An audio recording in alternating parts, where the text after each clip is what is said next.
wabarakatuh. Perkenalkan, nama saya Farid Nur Fadil Beratami Harja. Nama saya Dimas Anggoro. Kami akan membahas masalah tentang return dan resiko dalam berinvestasi. Check it out. Langsung saja, return ini bisa diartikan atau pengembalian. Pertama ada return realisasi, atau bisa diartikan sebagai pengembalian yang telah terjadi. Return realisasi ini dapat menjadi dasar penentu return ekspektasi dan risiko yang akan dialami di masa yang akan datang. Jenis pengembalian investasi ini dihitung berdasarkan data pengembalian historis.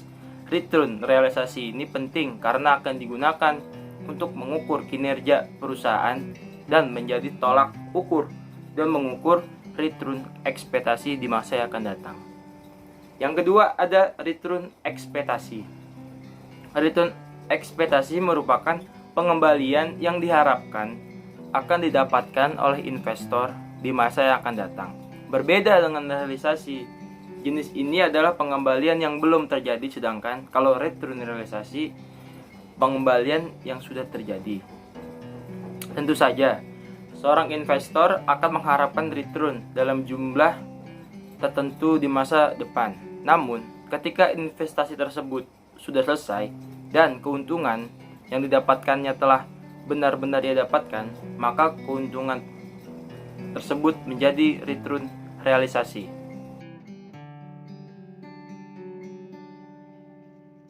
Ikhtiar secara global ialah usaha atau niat untuk mengharapkan untuk mencapai tujuan tertentu, ya kan? Ikhtiar ini dijelaskan dalam Al-Qur'an surat Al-Jumu'ah ayat 10. Sebenarnya ini sudah kewajiban, yang artinya sesungguhnya Allah Subhanahu wa taala mencintai hamba yang bertakwa, kaya, lagi menyembunyikan simbol-simbol kekayaannya. Prinsip dasar ikhtiar yang pertama ialah niat dengan benar, input atau memasukkan yang halal, proses syariahnya. Yang keempat, pengelolaan profesional. Yang kelima, tinggal doa dan pasrah.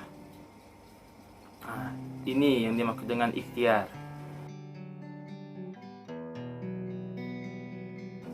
Menurut Riley dan Brown, risiko adalah ketidakpastian bahwa suatu investasi dapat mencapai pengembalian yang diharapkan. Nah, jadi misalkan kita nih atau saya berinvestasi di perusahaan A. Nah, kita mengharapkan pengembalian yang kita inginkan, tetapi pas return itu cair, nah hasil dari itu tidak sama yang kita inginkan. Nah, di situ mengandung risiko. Makanya kita dalam berinvestasi harus berhati-hati atau melihat perusahaan ini sehat atau tidak secara keuangan, kinerja karyawannya, dan yang lain-lain. Terdapat beberapa sumber risiko yang dapat mempengaruhi tingkat pengembalian investasi. Yang pertama, risiko suku bunga. Yang kedua, risiko pasar. Yang ketiga, risiko inflasi. Yang keempat, risiko bisnis. Yang kelima, risiko finansial. Dan yang keenam, risiko likuiditas, risiko nilai tukar, dan risiko negara. Ya, saya akan melanjutkan materi tentang bagaimana caranya mengukur return dan resiko investasi. Jadi, teman-teman, materi yang akan kita bahas terdapat 2 submateri, yaitu bisa dilihat. Nah, jadi pengukuran ini kita bahas 2 submateri. Yang pertama, per investasi, dan yang kedua, portofolio atau keseluruhan investasi yang kita lakukan. Ya, langsung saja kita bahas langsung ke contoh soal bagaimana cara pengukuran dari return dan resiko investasi.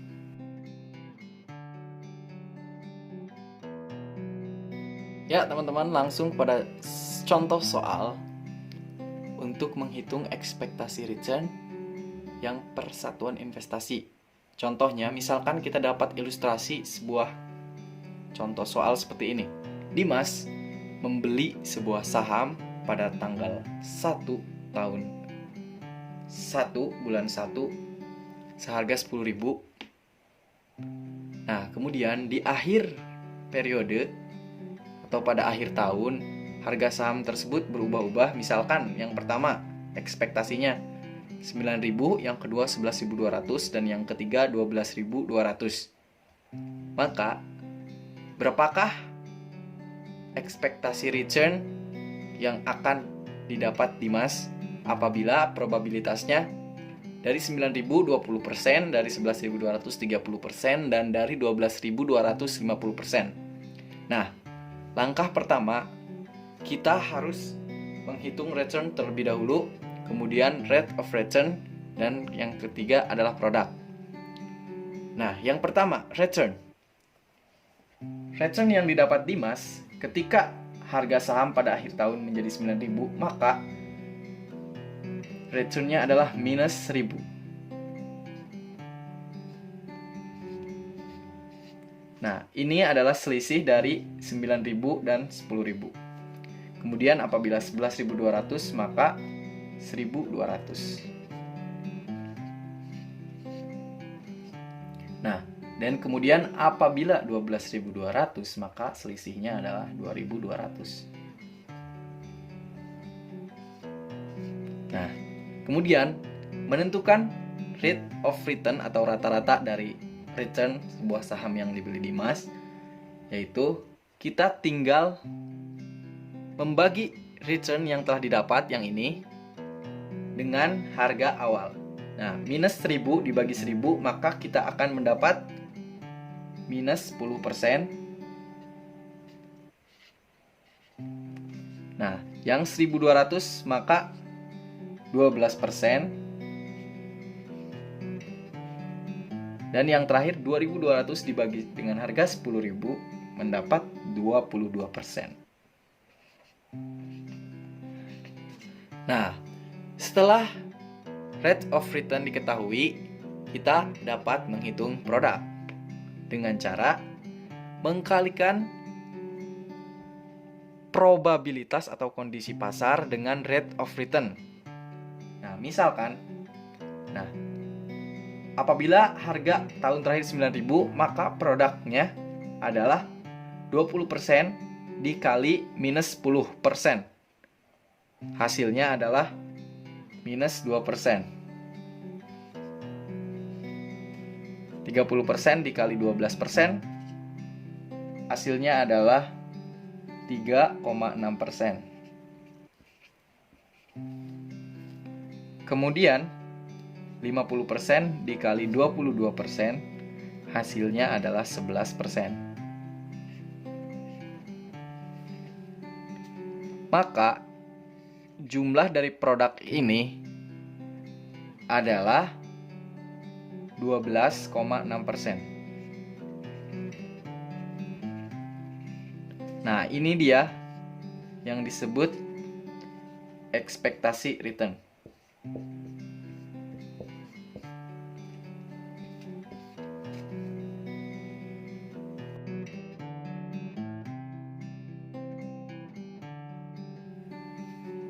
Oke teman-teman, selanjutnya kita akan membahas bagaimana caranya menghitung resiko investasi per satuan.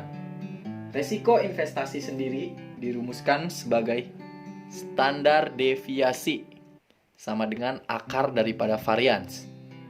Nah, varians sendiri sama dengan selisih daripada rate of return dengan expected return dipangkatkan 2, kemudian dikali probabilitas. Nah, agar mudah dipahami, kita langsung kepada contoh berikut ini. Nah, teman-teman, contohnya masih sama dengan yang tadi, yaitu di mana saudara Dimas mendapatkan expected return sebesar 12,6%.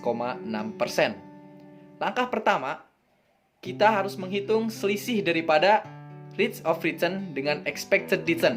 Nah, ini dengan ini. Nah, minus 10% dengan 12,6%, selisihnya adalah minus 22,6%. Kemudian 12% dengan 12,6%, selisihnya adalah minus 0,6%.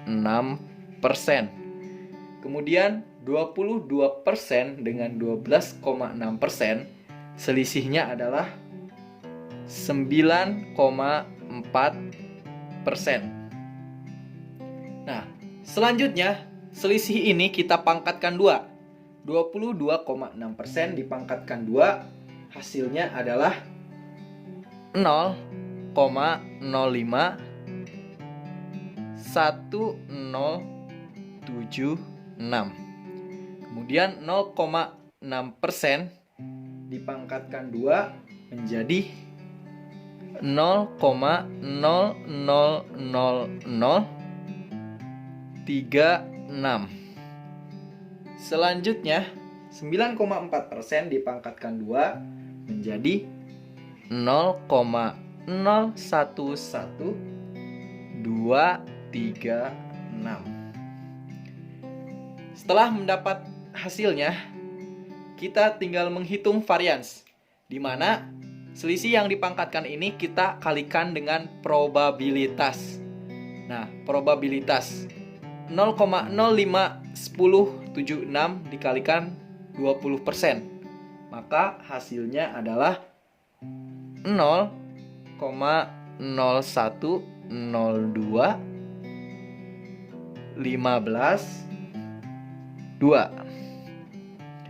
Kemudian selanjutnya 0,00036 dikalikan 30%. Hasilnya adalah 0,0000108.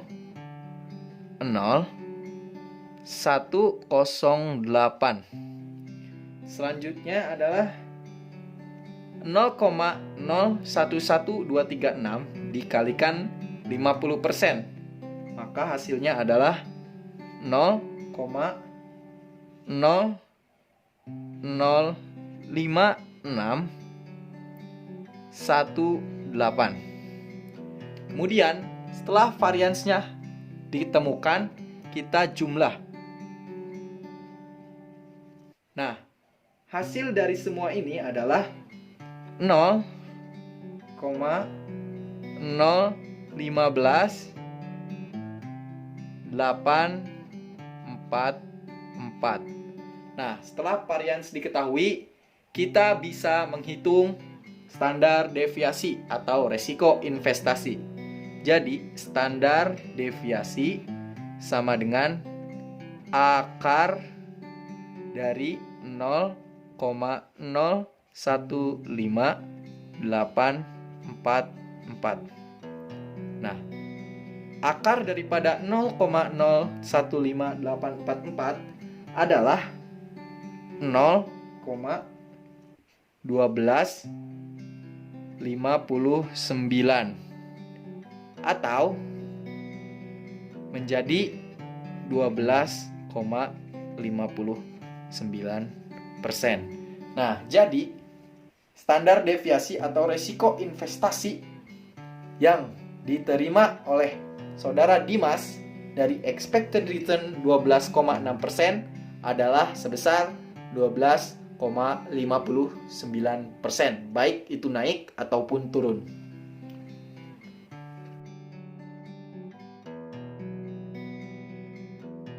Oke teman-teman, sekarang materi yang kedua yaitu return dan resiko investasi apabila kita hitung berdasarkan portofolio. Nah, sekarang return terlebih dahulu. Jadi, expected return dalam portofolio dirumuskan dengan ini. Weight 1 dikali expected return 1 ditambah weight 2 dikali expected return 2 dan seterusnya. Nah, langsung saja kita ke contoh soal. Misalkan Saudara Dimas memiliki berbagai saham. Yang pertama misalkan di BRI, di Indofood, dan di Jarum.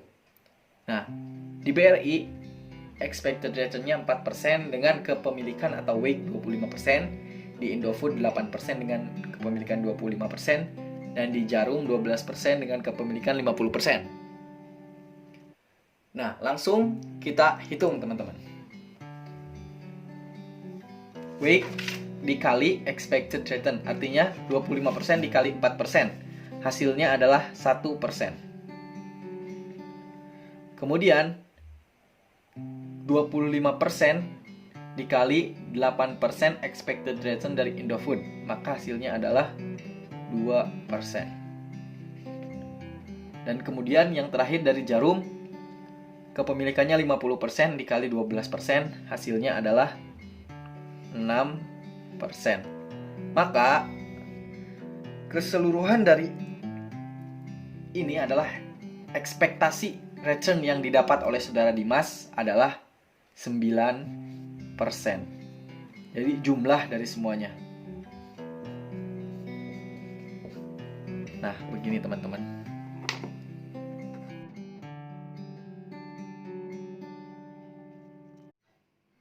Nah, teman-teman, kemudian yang selanjutnya adalah resiko daripada portofolio. Jadi, standar deviasi sama dengan TO. Nah, rumusnya adalah seperti ini.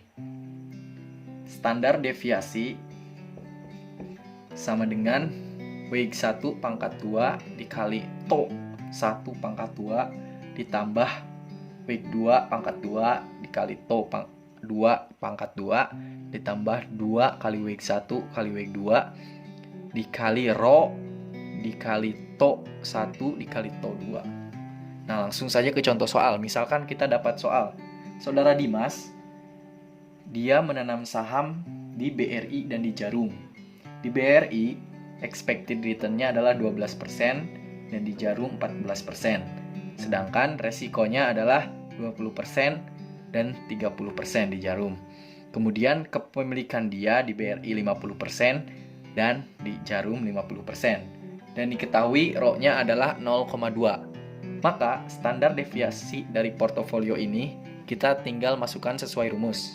Nah, W1 pangkat 2. Berarti kan kepemilikan 1 dikepangkatkan 2, 0,5 pangkat 2 dikali TO 1 pangkat 2, 0,2 pangkat 2. Kemudian ditambah W2 0,5 pangkat 2 dikali TO 2 0,3 pangkat 2. Kemudian ditambah 2 dikali 0,5 dikali 0,5 terus dikali 0,2 kemudian dikali 0,2 dikali 0,3.